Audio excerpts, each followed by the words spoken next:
آپ کی ولادت ہوئی۔ مختلف روایات ہیں، مختلف قسم کے اقوال ہیں۔ یہاں تک بات ملتی ہے کہ 3 دن تک میرے کریم نبی صلی اللہ علیہ وآلہ وسلم تشریف نہیں لائے۔ مولا علی کی ولادت ہو چکی ہے، 3 دن 3 راتوں تک مولا علی نے آنکھ نہیں کھولی۔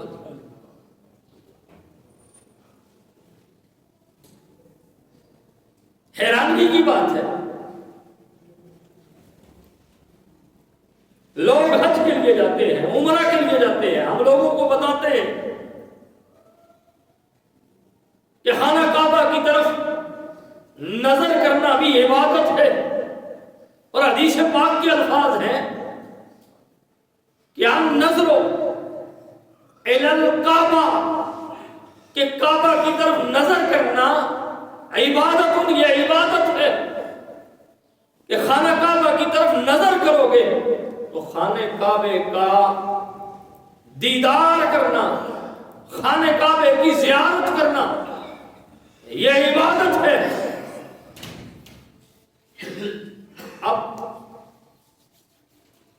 مولا کائنات علی المرتضی شیر خدا رضی اللہ تعالیٰ عنہ پیدا ہوئے خانہ کعبہ کے اندر، کعبہ کے باہر نہیں ہے،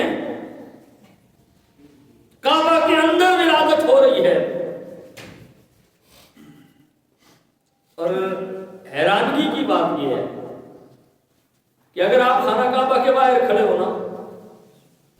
تو آپ مغرب کی جانب کھڑے ہیں تو آپ وہ دیوار دیکھیں گے جو آپ کے سامنے ہے، اس کی دوسری جانب والی دیوار آپ کو نظر،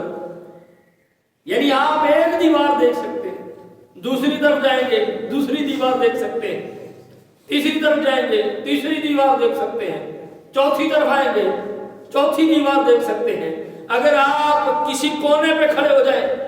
جس طرف حجر اسود نصب ہے تو اس طرف کی دیوار کا کچھ حصہ آپ کو نظر آئے گا، اس طرف کی دیوار کا کچھ حصہ نظر آئے گا۔ آپ دوسری طرف چلے جائیں، جس طرف رکن یمانی ہے آپ اس طرف کھڑے ہو جائیں، اس طرف کی دیوار کا کچھ حصہ نظر آئے گا، اس طرف کی دیوار کا کچھ حصہ نظر آئے گا، لیکن بیک وقت یہ دیوار یہ دیوار یہ دیوار اور یہ دیوار آپ نہیں دیکھ سکتے، کیونکہ آپ کعبہ کے باہر کھڑے ہیں۔ اگر بندہ کعبہ کے اندر ہو، نظر اس طرف دوڑائے یہ دیوار دیکھ سکتا ہے، اس طرف دوڑائے یہ دیوار دیکھ سکتا ہے، سامنے دیکھے سامنے کی دیوار دیکھی جا سکتی ہے، پیچھے مڑ کے نظر کرے پچھلی دیوار دیکھی جا سکتی ہے، اوپر دیکھے کعبے کا چھت دیکھا جا سکتا ہے، نیچے نظر کرے زمین جو کعبے کا فرش ہے اسے دیکھا جا سکتا ہے۔ قربان جائے علی تیری عظمت پر، تو پیدا ہوا کعبے کے اندر، اگر چاہتا تو دنیا ایک دیوار دیکھ کے آتی ہے، تو 6 سمت بیک وقت دیکھ سکتا تھا، آگے بھی دیکھ سکتا تھا، پیچھے بھی دیکھ سکتا تھا، دائیں بائیں بھی دیکھ سکتا تھا، اوپر اور نیچے بھی دیکھ سکتا تھا، لیکن 3 دن 3 راتیں گزرنے کے باوجود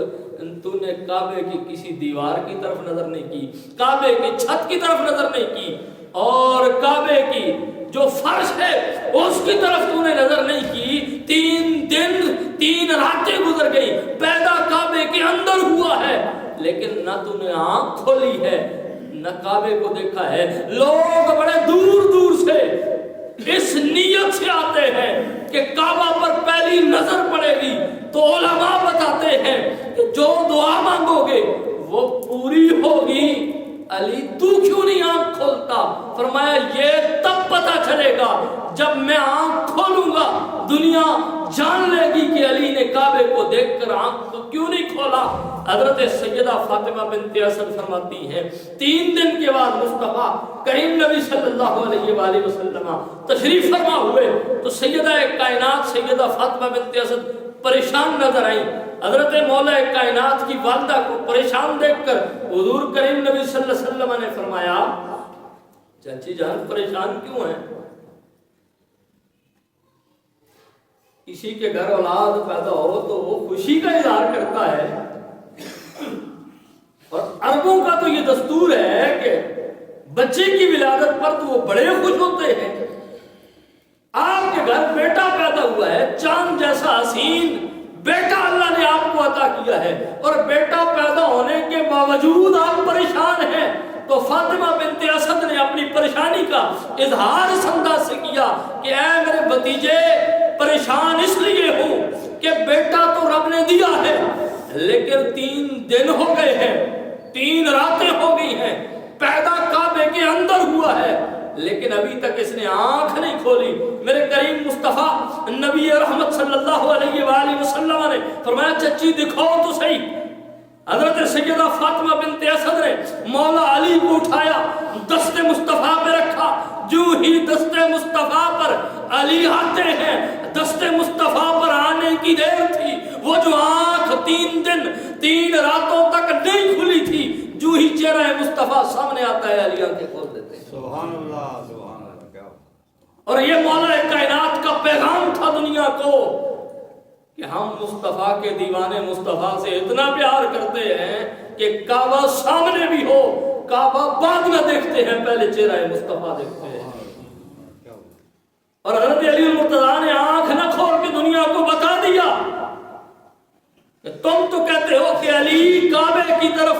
دیکھ کے آنکھ کھولو، علی کعبے کو دیکھ کر آنکھ کیسے کھولے؟ جس کے سامنے کعبے کا بھی کعبہ موجود ہو، وہ پھر اس کو دیکھ کے آنکھ نہ کھولے، کعبے کی طرف دیکھ کے آنکھ کھولے۔ تو مولا کائنات علی المرتضیٰ نے حضور کے چہرے کا دیدار کر کے آنکھوں کو کھولا، حضور کی چہرے کی زیارت کی، سب سے پہلے رخ مصطفیٰ کا دیدار کیا، اور یار کے چہرے کی تلاوت کی علی کی آنکھوں نے، ان کی نظروں نے۔ قربان جائے ان خوش نصیب لوگوں کے ابو بکر صدیق سے پوچھو تو وہ کہتے ہیں کہ مجھے سب سے پسند چیز یہ ہے کہ نظر الی وجہ رسول اللہ، میرا دل یہ کرتا ہے کہ چہرہ مصطفیٰ ہو، ابو بکر کی آنکھیں ہوں، رخ یار کی تلاوت کرتی رہے، بس یہی کام رہے۔ علی سے پوچھو، علی کہتے ہیں کعبے میں بھی پیدا ہو کر آنکھ کھولنے کا وہ مزہ نہیں ہے جو چہرہ یار دیکھ کر آنکھ کھولنے کا مزہ ہے۔ ابو عمر فاروق سے پوچھو، وہ یہی کہتے ہیں کہ جو مزہ چہرہ مصطفیٰ دیکھنے کا ہے وہ کسی اور چیز کی زیارت کرنے کا نہیں ہے۔ عثمان سے پوچھو، عثمان بھی یہی کہتے ہیں کہ جو مزہ یار کے دیدار میں ہے وہ کائنات کی کسی چیز کے اندر نہیں ہے۔ اب حضور نے حضرت علی کو کیا صلہ عطا فرمایا؟ حضور نے علی کو کیا دیا؟ جب مولا کائنات نے حضور کے چہرے کو دیکھ کر آنکھ کھولی ہے تو نبی تو بڑا لجپال ہے، کائنات کے اندر مصطفیٰ جیسا تو لجپال ہے ہی کوئی نہیں۔ پھر مصطفیٰ نے علی کو کیا دیا کہ علی کعبہ چھوڑ کر رخ مصطفیٰ کی زیارت کر رہا ہے۔ مصطفیٰ نے بدلے میں علی کو کیا عطا فرمایا؟ تو مصطفیٰ نے فرمایا علی، دنیا کعبے کو دیکھ کر عبادت کرتی ہے، دنیا کعبے کی طرف نظر کر کے عبادت کرتی ہے، تو نے کعبے کو چھوڑ کر میری چہرے کو دیکھ کر آنکھوں کو کھولا ہے۔ جو میں تمہیں یہ مرتبہ اور مقام عطا فرماتا ہوں کہ تو نے میرے چہرے کی طرف دیکھ کر آنکھیں کھولی ہیں، اب میں اعلان کرتا ہوں النظر الی وجہ علی کی عبادت، قیامت تک جو علی کا چہرہ دیکھتا رہے گا عبادت کرتا رہے گا۔ اور میں نے تو نے میرا چہرہ دیکھ کر آنکھیں کھولی ہے نا، میں نے تیرے چہرے کی طرف دیکھنا عبادت کر دیا ہے، دنیا تیرے چہرے کو دیکھے گی۔ اور ایک اور حدیث